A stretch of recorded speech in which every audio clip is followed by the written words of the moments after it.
The courtyard was still stained with blood when the sun rose the next morning, a cold and bitter reminder of the chaos that had torn the palace apart.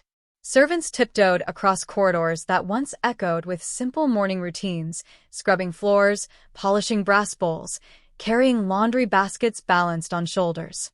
Now, those same halls throbbed with fear. Nothing felt familiar anymore.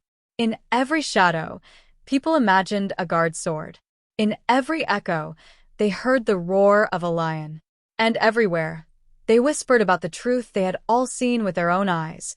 The lions had refused to kill Amara. Some servants whispered it as a miracle, others as a curse, but everyone agreed on one thing: King Oba Adekunle had lost control. His authority, once towering and absolute, now trembled like a dry leaf in the wind. Rumors began to spread through the palace like wildfire, carried by trembling lips and frightened hearts. The gods rejected him, one maid whispered behind his staircase. If even the beasts obey her instead of him, what does that say about his power? Uncertainty, for the first time in years, replaced fear. And that uncertainty was turning into a force the king could not stop. Beyond the palace walls, the news traveled even faster. By midday, the markets buzzed with stories told in rushed, breathless voices. Farmers paused in the fields, looking toward the palace, like it was a volcano ready to erupt again. Mothers hushed their children, warning them not to wander too close. Traders arriving from distant villages listened as if hearing a prophecy. The lions protected a servant girl. She fed them in secret. The gods have turned their faces from the king. These weren't the usual street rumors. These carried the weight of truth because the entire kingdom had witnessed the king's madness the previous night. Archers firing blindly, guards dying under his command, the king's voice breaking in a roar of rage no longer befitting a ruler. Even the soldiers felt it. They walked slower now, avoiding each other's eyes. Some cleaned their spears with shaking hands. A few couldn't erase the sight of fellow guards being torn apart by lions simply because their king demanded the impossible. And in their hearts, something dangerous began to form. Doubt. Fear of the king was still there, but loyalty was dying. Inside the palace, the king's behavior only made things worse. His voice echoed through the throne room like a storm breaking against stone walls. He shouted at advisors who dared to suggest restraint. He hurled a golden goblet at his captain for hesitating. He paced like a beast trapped inside his own anger, eyes burning with humiliation. Everywhere he looked, he saw betrayal. In the guards' trembling hands, in the servants' lowered gazes, in the silent corridors that once obeyed him with military precision. Even the sound of someone breathing too loudly made him snap. His advisors tried to reason with him, speaking gently, reminding him that the kingdom needed calm. But their caution only fueled his rage. "They mock me," he shouted, voice cracking. "They doubt me. They whisper like rats in the dark." One advisor stepped forward, bowing cautiously. "My king, perhaps showing mercy." The king silenced him with a slap that echoed across the hall. Mercy? When even the lions dare to stand against their king? He was no longer thinking like a leader. He was thinking like a wounded predator, angrier than ever, desperate to prove he still held power over life and death. By late afternoon, the palace atmosphere had changed from frightened silence to suffocating terror. Guards marched in harsh formation, their boots slamming hard against the marble floors. Servants hid behind pillars, hoping not to be noticed. Everyone sensed something was coming, something worse than anything the king had done before. And then it happened. In a single moment of madness, King Oba Adekunle issued the order that pushed the kingdom past its breaking point. He raised his trembling hand and pointed toward the courtyard. "If any servant dares question me, kill them," he declared. His voice was low, venomous, almost shaking. "Hunt them. Drag them out. Silence every tongue that whispers against their king." Gasps spread across the room like a wave. Even the guards hesitated. Some looked at each other in disbelief. Others stepped back, fear gripping their throats. They knew what this meant. It meant blood. Innocent blood. It meant slaughter. It meant turning the palace into a graveyard. But the king's eyes burned with such fury that no one dared speak. And with that single command, the palace descended into a new nightmare. Doors slammed open. Swords were drawn. Servants ran, tearing through hallways, their cries echoing like the wails of ghosts. The massacre had begun. Brutal, senseless, unstoppable. And in the distance, hidden among the shadows of the destroyed courtyard, Amara watched with a fire growing quietly inside her, a fire that would soon change the kingdom forever. The screams rising through the palace corridors sounded like the final breath of a dying kingdom. Amara pressed her back against a cracked stone wall, her lungs heaving as she watched shadows dart across the courtyard, servants running for their lives, guards chasing them with swords raised high. The king's madness had unleashed a nightmare with no direction and no mercy. A young boy sprinted past her, crying, "They're killing everyone." His voice was raw, desperate. Amara reached out to stop him, but he slipped from her grasp, disappearing into a cloud of dust kicked up by fleeing feet. She felt helpless for a moment, just a maid hiding behind broken pillars. But then she heard it, a low, familiar, rumbling growl that vibrated through the ground beneath her feet. Chemo stepped out of the den, his mane streaked with yesterday's blood, his eyes burning with protective fire. He locked eyes with Amara, and she recognized something fierce in that gaze, not the anger of a beast, but the loyalty of a guardian.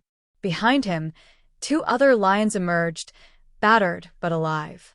The sight of them stirred something deep inside her, a courage she didn't know she possessed. She wiped her tears, squared her shoulders, and whispered, "We won't run today."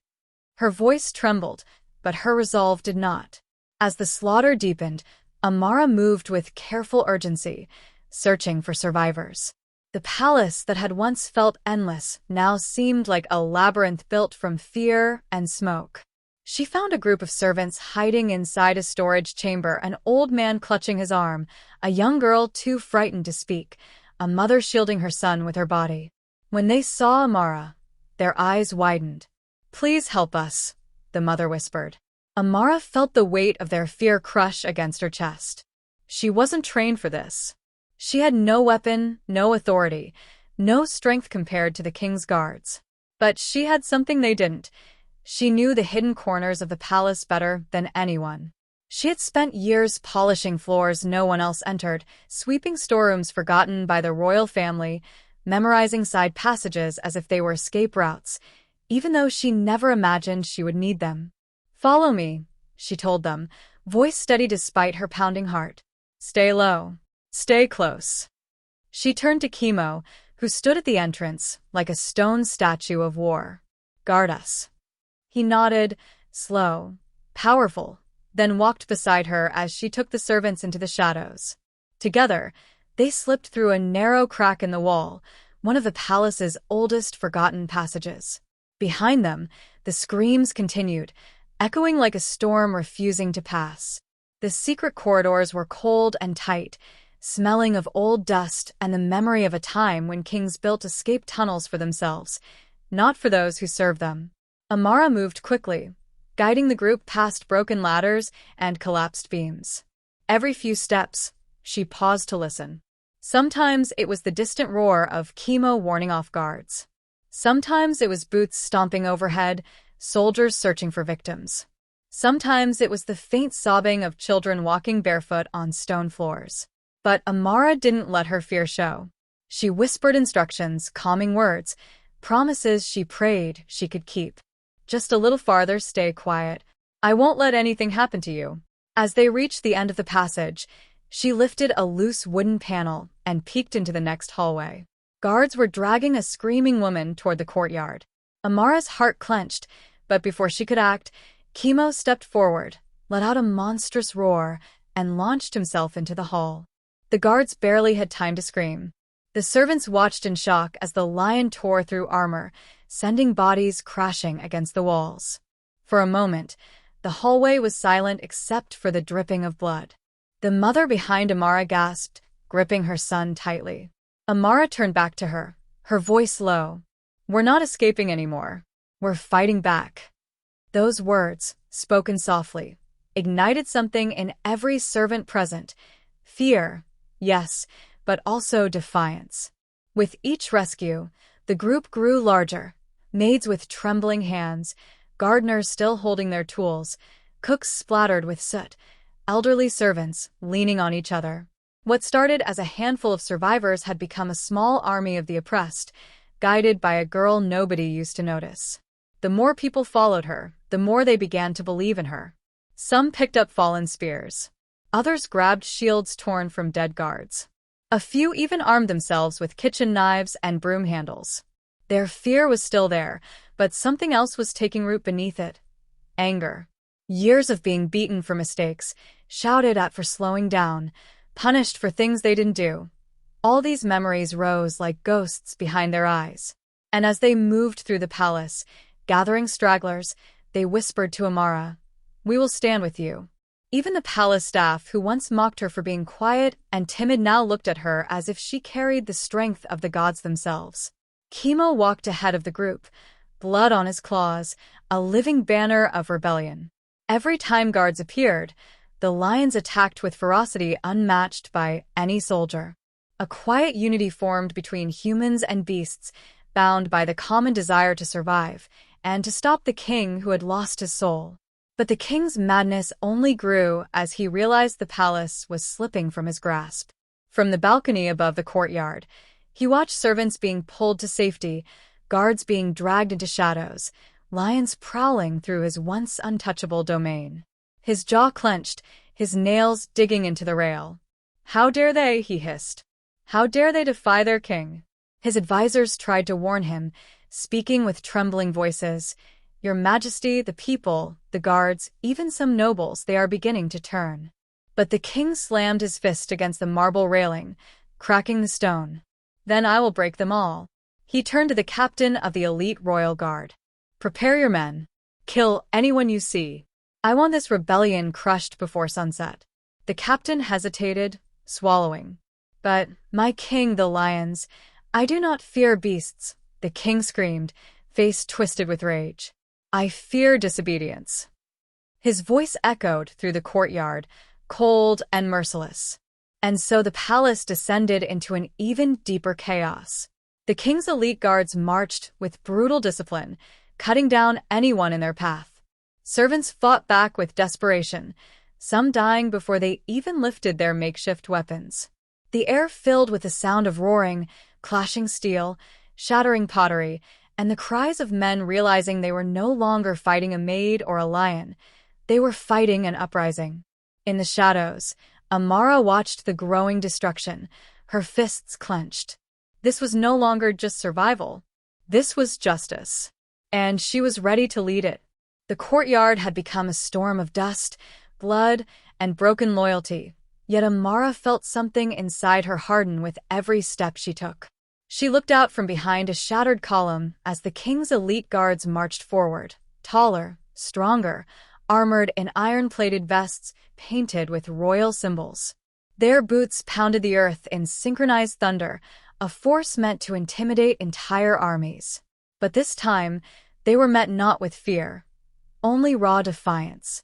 The servants, huddled behind overturned carts and broken pottery, gripped weapons they had never dreamed of holding. Spears taken from fallen soldiers.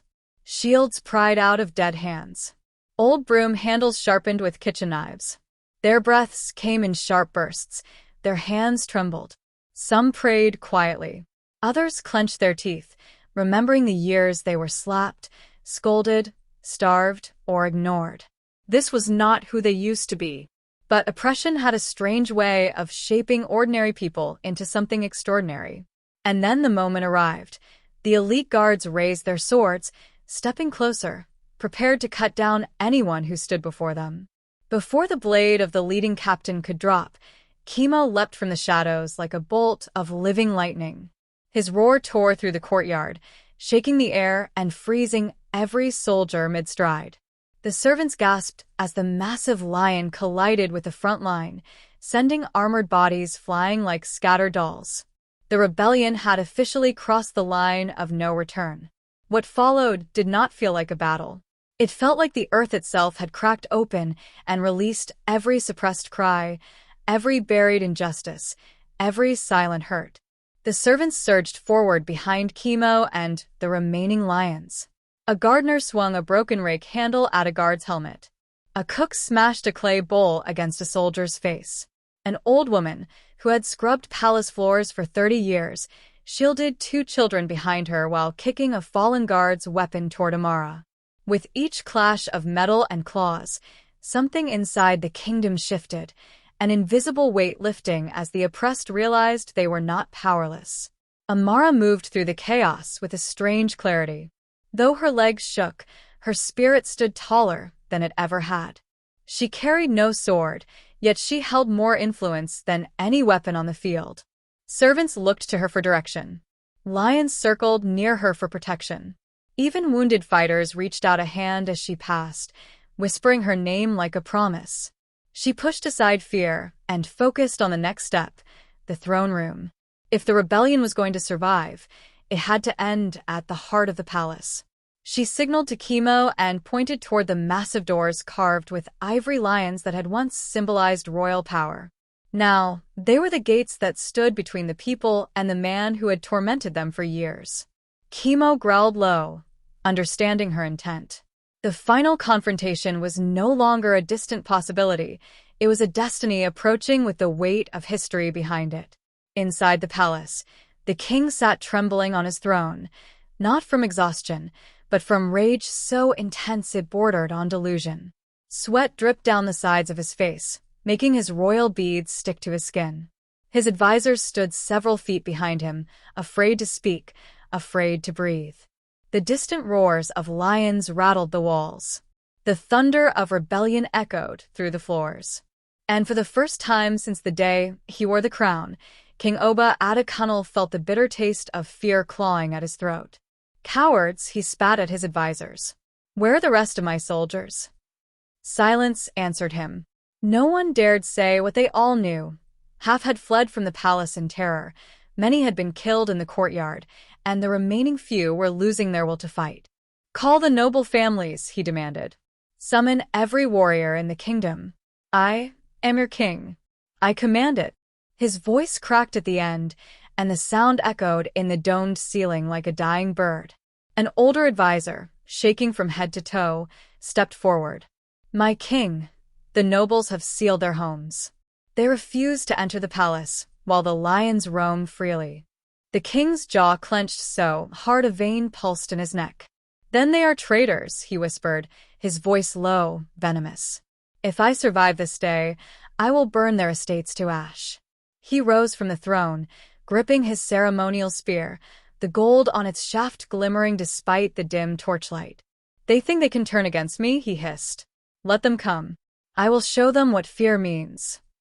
But even as he said this, his steps wavered, his hands trembled, and his eyes darted wildly to the door, because the roars were growing louder.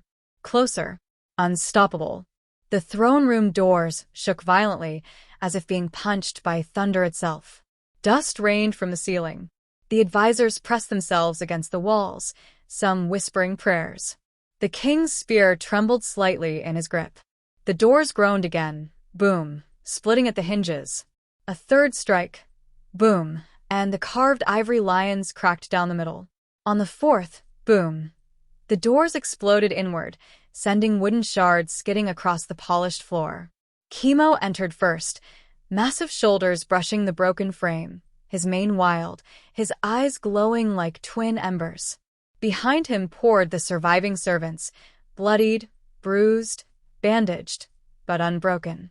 Their footsteps echoed as they spread into the room, forming a semicircle around the king who had once controlled every breath they took. Last to enter was Amara. Her clothes were torn, stained with dust and tears. Her braids had loosened, falling across her face. But she walked with a quiet authority that drew every eye. When she stepped forward, the servants parted, creating a clear path from the shattered door to the throne. The king stared at her, disbelief twisting his expression. You, he whispered. You did this. Amara didn't answer at first. She simply met his gaze, steady, tired, filled with both pain and courage. "No," she finally said. "You did this when you forgot your people were human." The king screamed and charged with his spear raised high. Chemo roared back, leaping forward.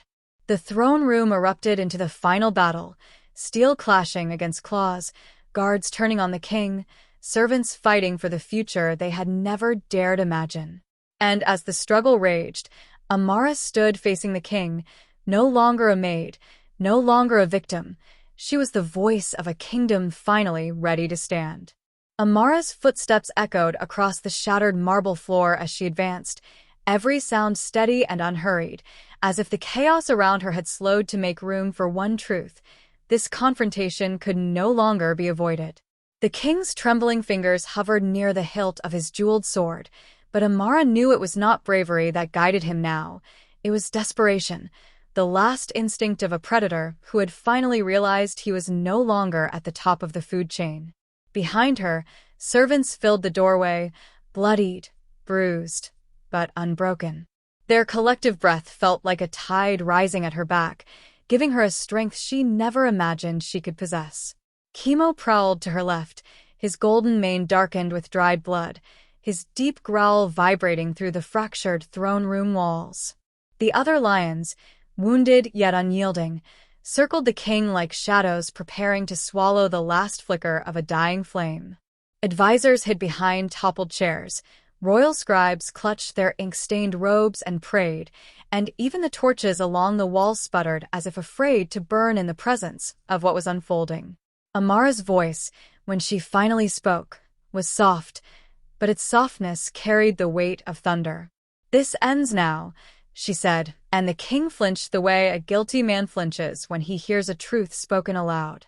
For a moment, everything held still. Dust settled. Hearts pounded. Even the distant battle sounds beyond the palace seemed to fade. Amara could feel her past, every humiliation, every insult. Every night she cried alone in the servants' quarters, gathering behind her like a storm made of memories, aligning her entire life into this single moment. She had been powerless once. Not anymore. Not today. King Oba Adekunle let out a shaky exhale, his chest rising and falling like a cornered animal searching for an escape that did not exist. "You forget your place," he whispered, though the words no longer held the venom they once did. They sounded fragile, almost pathetic, as if he were repeating a phrase he hoped would somehow rebuild the authority that had already crumbled around him. With a sudden jerk, one final attempt to maintain the illusion of power, he ripped the sword from its sheath, raising it in a wide arc aimed not at the lions, but directly at Amara. Gasps erupted from every throat in the room. Yet before the blade could ascend, Chemo lunged. The collision shook the air, metal screaming against claws, the king stumbling backward as the lion's massive weight crashed into him. The sword clattered across the floor, sliding until it collided with a broken pillar. But the king was relentless in his fear. He scrambled toward the weapon on all fours, his crown tumbling from his head and rolling across the floor like a dying echo of who he once was. Amara moved just as quickly, intercepting him before his shaking fingers could reach the blade. She stepped on it, pinning it to the ground. Their eyes met, his wide with disbelief, hers calm with a strength that no longer needed validation. Behind her, the servants stepped forward as one, their courage no longer borrowed but born from the realization that they were stronger together than they had ever been divided. The king looked around wildly, searching for loyalty, for sympathy, for someone, anyone, who would still obey him. But every face he met carried the same unspoken truth. The kingdom had already shifted. The throne behind him, once a symbol of absolute command, now looked like nothing more than a gilded chair surrounded by rubble. The banners of the kingdom hung torn, the painted badges smeared with soot and blood. A strange quiet filled the room, a heavy silence that seemed to announce the end of an era. And standing at the center of it all was Amara, steady as stone, unshaken by the trembling ruler before her. When she finally spoke again, her voice held no hatred, only certainty. "Enough blood has been spilled. Do not force more." The king, breathing hard, lifted his chin in defiance, but Amara could see the fear twisting beneath the surface. He was not fighting for the kingdom anymore. He was fighting for himself. But his defiance was short-lived. The doors behind the servants burst open, and more people flooded into the room. Villagers, palace workers, even soldiers who had abandoned the king's madness and chosen to stand with the people instead. Their arrival was not loud or violent. It felt like a wave that washed into the throne room, silent but unstoppable, each face filled with exhaustion and fury and long-suppressed grief. Some carried makeshift weapons. Some carried nothing but determination. Yet none looked ready to retreat. The king stared at them, disbelief tightening his features. These were the same people who once bowed to him, who once lowered their voices in his presence, who once believed his word was law. And now they stood united at Amara's back, their presence alone announcing a sentence more powerful than any royal decree. Realizing the depth of what was happening, the king staggered away from them, his back pressing against the cracked stone of the throne's pedestal. His breath grew shallow as he understood, truly understood, that he was no longer king in anything but name. Amara took another step forward, and the crowd parted around her like water shifting around the prow of a ship. Chemo stayed close, his wounded flank brushing her side, his protective growl rumbling like distant thunder. The torches flared in the rising heat, shadows stretching long across the floor, darkening the king's face as if the room itself were casting judgment. When Amara finally reached him, she did not raise the sword, nor did she call for his execution. She simply extended a hand toward the crowd behind her. "This kingdom decides your fate," she said, a declaration not of vengeance, but of justice reclaimed. Her words rippled through the room, igniting murmurs, gasps, tears. The king sank to his knees, the last fragments of his pride collapsing with him. His crown lay inches away, glinting under the torchlight, but he did not reach for it. He knew, perhaps for the first time in his life, that it no longer belonged to him. And as the people stepped forward to take their place in shaping what came next, voices rising, courage swelling, unity forming out of fear, the throne room, once a monument to one man's tyranny, began transforming into a birthplace of rebellion, healing, and long overdue truth. The sound of voices rising, hesitant at first, then gathering strength, filled the throne room like a tide reclaiming lost land. Those who had spent years whispering in corridors now spoke openly, some crying, some trembling with shock, but all united by a single truth: the kingdom no longer belonged to one man. It belonged to its people. Amara felt the shift not just in the air but deep within her bones, as if the walls themselves were exhaling after decades of suffocation. Chemo lowered his massive head beside her, leaning into her leg with a weary sigh, the tired breath of a warrior who had given everything and somehow survived. Amara rested a gentle hand on his mane, her touch steady even as her heart pounded with a mixture of relief, disbelief, and a raw ache for everything that had been lost. The king remained on his knees before the pedestal, his shoulders slumped, his once commanding posture reduced to a fragile silhouette against the cracked stone. For the first time in her life, Amara saw him not as a monster, but as a man, broken, frightened, and shrinking under the weight of consequences he had never believed he would face. The people circled him slowly, not with wild revenge, but with a cautious uncertainty, as if they were discovering their own power and trying to understand how to wield it. The torches flickered, casting shifting light across tear-streaked faces and clenched fists, and somewhere in the back of the room a child sobbed, not from fear but from the overwhelming release of years of hidden terror. Amara stepped forward, lifting her voice above the murmurs. "Let us decide together, calmly, clearly, what becomes of the man who ruled us through fear." The words surprised her as she spoke them. She expected hatred to rise, anger to twist her thoughts. But what she felt instead was responsibility, heavy and sacred. The room quieted again, and all eyes fell on her, trusting her more than she had ever trusted herself. She knew she could not let them fall into the same darkness the king had embraced. She would not let blood answer blood. The king lifted his head at her words, confusion flickering in his eyes. Perhaps he expected to be cut down where he knelt, torn apart by the very people he had tormented. Perhaps he even believed he deserved it. But the room had changed. The kingdom had changed. A servant, an older woman with deep-set lines of suffering carved across her face, stepped forward and spoke first. "He took my son," she whispered, her hands trembling. "He sent him to fight a war we never wanted, and he never returned." Her voice cracked, but she remained standing, her grief turning into a quiet strength. Another man added, "He burned my fields when I refused his taxes." A soldier followed, eyes lowered, saying, "He executed my captain for protecting the poor." Every voice added a new truth, not shouted in rage, but offered like pieces of a broken mirror reflecting years of pain. Amara listened, her throat tightening as each testimony painted a fuller picture of the kingdom's wounds. The king's face paled further with every word, his gaze darting between the people he had wronged. Shame spread across his expression, slow and suffocating, like ink spreading through water. The crowd grew, people entering from the courtyard, the halls, even the streets, drawn by the rumor of rebellion, and by hope. Amara realized that this was no longer about her. This was no longer about the lions. It was the kingdom reclaiming its voice after years of silence.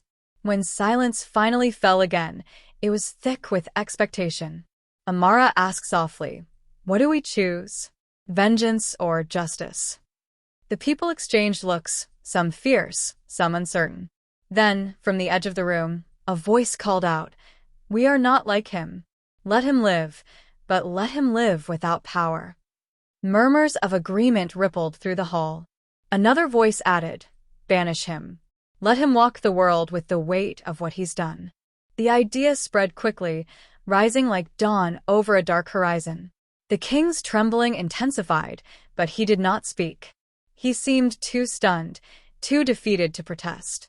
Amara nodded slowly, feeling the decision settle through the room like a final stone placed on a long-built foundation. "Then it is decided," she declared. "Oba Adekunle is no longer king. He will face exile, without crown, without throne, without soldiers or servants to shield him from the truth of the world he created." A shiver passed through the crowd, not of fear, but of closure. People who had once bowed now stood tall.